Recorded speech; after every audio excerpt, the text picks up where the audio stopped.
Hello everyone, and welcome to our comprehensive breakdown of the recently concluded first unofficial test match between India A and Sri Lanka A at the iconic Gale International Stadium. Now, on paper, this match will go down as a draw.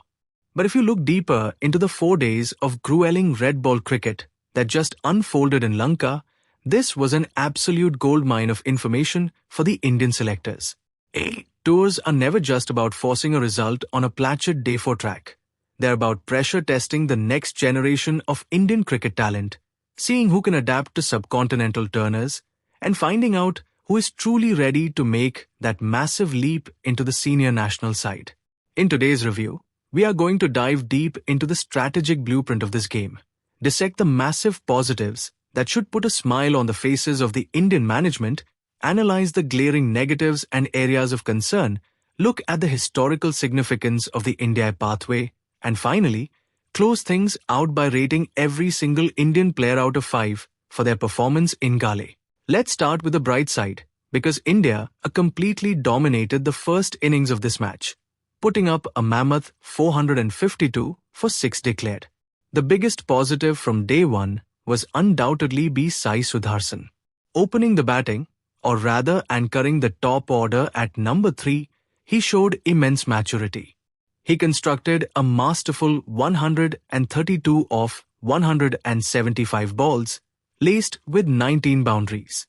He didn't just survive, he dictated the tempo of the game, neutralizing the local spinners on their home turf and laying down the massive foundation India needed. Then came the captain's knock from Dhruv Jurel. Resuming his overnight score on day 2, Jurel absolutely pulverized the Lankan bowling unit to finish with a stunning, unbeaten 141.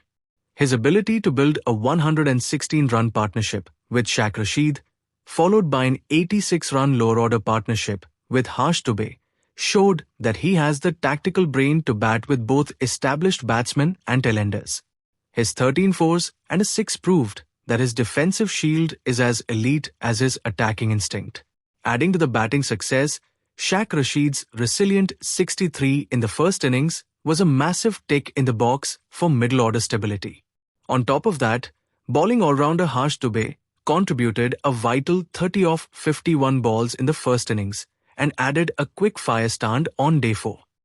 With the ball, the story was all about Aqib Nabi.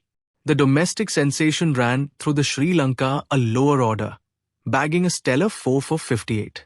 When Sri Lanka looked settled at 300 for 5, Nabi initiated a catastrophic collapse, picking up 4 of the last 5 wickets for just 30 runs to hand India a vital 122-run first innings lead. However, it wasn't all smooth sailing, and a critical review requires us to point out the vulnerabilities that Sri Lanka exposed over the course of these 4 days.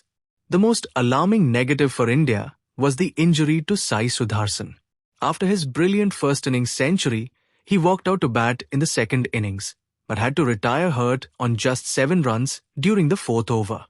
He didn't return to bat on the final day, which leaves a massive question mark over his fitness for the remainder of the series. Ruturaj Gaikwad also had a match to forget. Scoring just 22 in the first innings and getting trapped leg before for a mere 1 run in the second innings by Ravindu Fernando, Gaikwad's struggle to find consistency against quality spin early in his innings was evident. Furthermore, when Dilam Sudhira picked up his 5-wicket haul, 5 for 49, in the second innings, the Indian middle order collapsed in a heap from a position of absolute strength, showcasing a familiar vulnerability against high-quality left-arm orthodox spin on a varying day 4 pitch. Finally, India's secondary bowling performance left a bit to be desired. Setting a target of 312 runs, India had 15 overs to bowl at the Lankans on the final day. While Nabi and Dubey picked up an early wicket each, the Indian bowlers could not break the stubborn defensive partnership of Nuvanidu Fernando and Ashan Bandara, letting the match drift into a tame draw.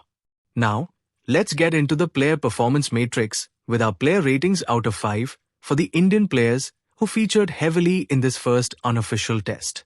B. Sai Sudharsan gets a 4.5 out of 5 for an absolute batting masterclass in the first innings with a brilliant 132.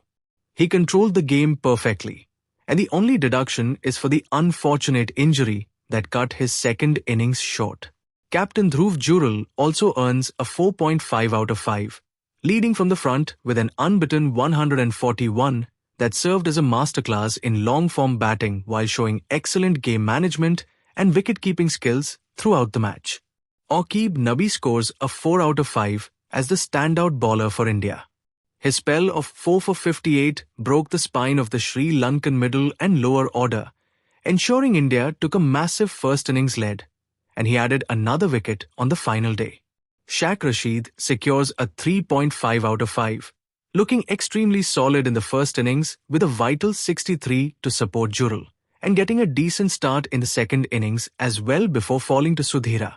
Ayush Pandey receives a 3 out of 5 after a decent, steady outing where he scored 25 in the first innings and a fighting 38 on the morning of day 4, though he needs to convert these solid 30s into big half centuries.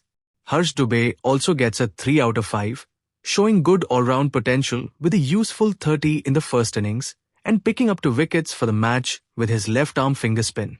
Ruturaj Gaikwad gets a 1.5 out of 5 for a highly disappointing match for a player of his caliber, as scores of 22 and 1 show a technical vulnerability to early spin that he desperately needs to sort out in the next match. Finally, Yash Thakur and Anshul Kamboj receive a 2.5 out of 5, as both seamers did their jobs in patches, taking crucial breakthroughs early on, but struggled to extract much life out of a dead Gale pitch as the match wore on. To wrap things up, this first unofficial test was a tactical victory for India A, even if the scoreboard reads a draw.